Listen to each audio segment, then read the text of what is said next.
Hey guys, it's Brian from Mex's Motorworks and welcome back to my shop. So hey, if you are here for the Supercharger port video, I will do that in just a second. I need to get my regular subscribers caught up as what's happening.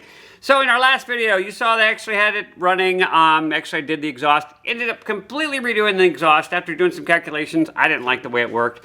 Ultimately, if it doesn't sound right though, I'm still gonna maybe do like a compound setup, continue to use the Supercharger, stock Supercharger, and then put some turbos on there too. So right now the engine is all tore apart. It's getting ready to be sleeved. I've got a 3.2 crank. It's got multi-port injection now. I've also designed my own intakes. So I need to basically get over to my CNC machine and actually machine these up, some bullet, and see what else we need to kind of create to make this thing really kind of open up some of the open up from some of the OEM restrictions.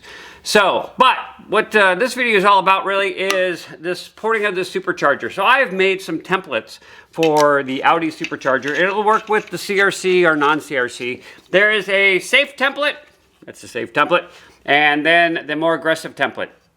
What they actually mostly do is open up the supercharger. So if you were to look in like a, what you call it, more of a typical supercharger, so this particular one happens to be off a Ford GT, not the Mustang GT, but the actual Ford GT itself. You can actually see, and I'll actually zoom in here on it and show you what I'm talking about. It's much more open, right? So what we want to do is make our Audi one look more like this Ford GT one.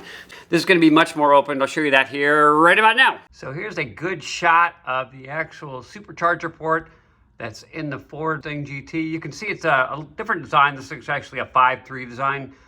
So the vane structure is a little bit different, but you can see how much more open it is compared to the Audi. We'll jump over here to the Audi in just a second, but the goal here is we really want ours to mimic much more of this and be less restrictive so that the air can get in there, is presented to the actual blades much simpler so it can compress them. So let's jump over to the Audi one now, take a look at that. All right, so here's the Audi one, and before I kind of jump into this, I did want to point out, so during my day job, I actually see a lot of superchargers, and this is pretty much the most restrictive one I've kind of seen. You can see that realistically, we don't have a whole lot. It's compared to the Ford GT one, this is actually blocked up pretty good. I actually have another supercharger on here somewhere, but this will actually mock it up and be good enough for this demonstration. So what I've done is just covered this with some blue Dykem, just some marking fluid, just so you can kind of see where the actual pattern's gonna go and where the concerns are. So the concerns are up in this top corner. Let me actually flip this around and show you better. So this is a sacrificial supercharger. I've obviously cut it up. The problems resolve in this area right here. You can actually take that burr and actually go right through this section.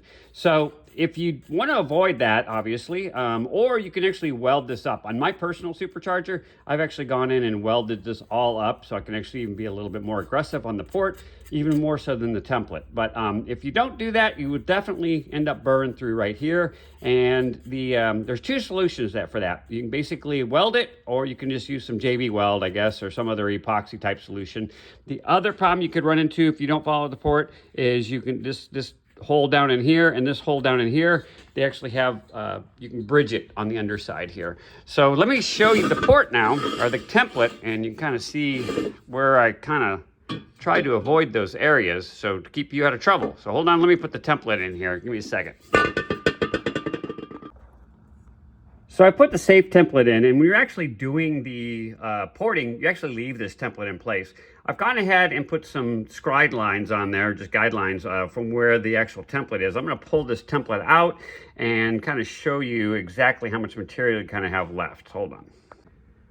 So now you got the template removed. You can see that I've left a lot of material up above. Actually, you know what? I'm going to go ahead and just hack that out real quick. I'm going to grind that out super fast, and then I'll kind of show you when we do the more aggressive port. You know, I'll go that a little slower. But let me actually just hack that stuff out of there real quick with the burr and go from there. All right, well, I just kind of hacked that in there. It's not by any stretch of the imagination a nice port. This is a sacrificial port. What I'm really trying to illustrate is using that template, how much material you're going to have in the critical spots. And that critical spot again is right up there, and there's one there, and there's one down there. So what we can measure, because we have the front cut off, is that spot right there. So let's do that now. All right, so we've gone ahead and done the safe port on this mock-up unit. Again, I got this mock-up unit for free, so hacked away at it. If it's not obvious, you do not need to hack off the snout to do this port. That was literally done just so I could do some measuring for you and show you how much material is still left using the safe port versus the aggressive port, and what you could actually find yourself in trouble doing. So again, the critical spot on this, let me just show you this way. So the critical spot is going to be right up top here, right? So I'm going to take these and kind of go wherever it's the skinniest and measure that. So that's right about there. And if I measure that gap, yeah, exactly 5 millimeters. Well, actually not exactly, but 5 millimeters. So what I've done with that safe port is, if there's any casting differences here, you'll still have plenty of material. You're not going to go through like 5 millimeters. It's pretty thick. So now that we've done the safe port, I'll go ahead and do the aggressive port. All right, I've gone ahead and popped in the aggressive template now, and this time I'm just going to show you kind of the tools I'm using. So got a variable speed drill, and I've also got a very long carbide bit here. So what the carbide bit also is going to use a little bit of oil. And the reason why I'm using a little bit of oil is, if you're not aware, aluminum is actually very, very soft. And when you go to actually use a burr on it like this, you can actually get the cutting edges actually jammed up with aluminum. So you're periodically going to want to actually just dip your burr in dip your burr in oil as you're doing this process. So when I'm doing this, I'm literally just going and following that template edge and basically grinding up to it. The difference is, on the actual aggressive template, you can't just go straight down and straight back or straight across, meaning that normally I said on the last one, you would literally just follow the line, right? Just go straight back. On the aggressive one, you do that except for where the curve is, where this part is, right? So you're going to want to follow these curves.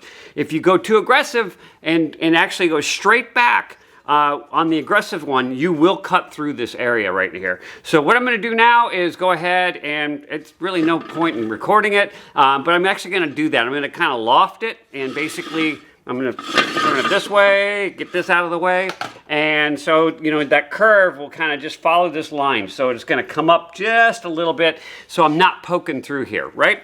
So there's no real way to kind of tell you to do that. It's kind of more of a look and a feel. That is actually why I didn't really want to release the aggressive one, because I didn't want people to actually break their supercharger and have to get it welded up here. It is weldable.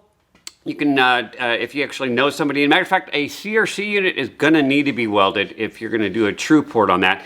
There's a guy out there who's done a CRC. There is a slight difference, actually a major difference between the CRC and the non-CRC as it relates to the port. They actually did on the return here for the bypass, they did a bunch of stuff, and it's even worse. So what we want to do is, again, follow that line, follow that curvature. So I'll go ahead and kind of plow through this, and then I'll jump inside and you kind of see what I'm talking about.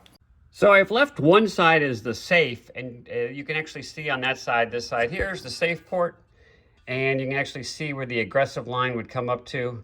But you notice that's going pretty much just straight back. And now on the aggressive side, you can see that it's going at an angle now on this top part, at an angle. So it comes back down this way.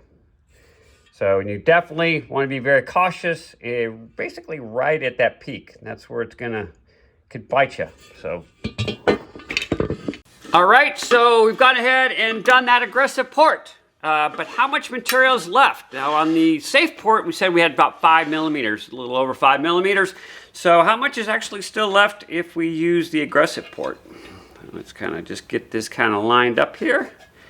Again, we're just going in, same spot, same location. This is where it's going to break through if it has a problem. So drag that through, tighten that up. Okay, that's definitely skinnier. Oh yeah. So now with the aggressive port, we're down to about 2 millimeters. Still plenty thick enough, but if you don't follow that arc on the backside, you can definitely see where you could end up basically breaking through that 2 millimeter barrier. So that's kind of the video I wanted to make. I only really wanted to cover my contribution to porting of these Audi superchargers, which are these two little templates that I kind of gave out in the wild. So there are more things you have to do to actually port the supercharger properly. There's a material you definitely need to remove on this front side. You're going to have to go through the snout. And on the CRC ones, there's quite a bit actually in depth to do. I'll put a link to a description to the actual guy who did the CRC one. So, but if you do have any questions, you can post them on that Audi Facebook group, or you can actually leave them in the comments of this video, and I will be happy to answer them. And next time, like I said, we're going to start doing some more work on the motor itself. I got to get that over and get it sleeved. I got to go to my CNC machine and make this up so I can actually make sure everything kind of lines up. I do know for a fact that there's still some turbulence between the supercharger and these intake manifolds, so I'll have to kind of address that, and I'll do that in the next video. So anyway, so from me and Dead Bob and the rest of the guys that come around the shop, hey, thanks for watching, and we'll see you in the next one.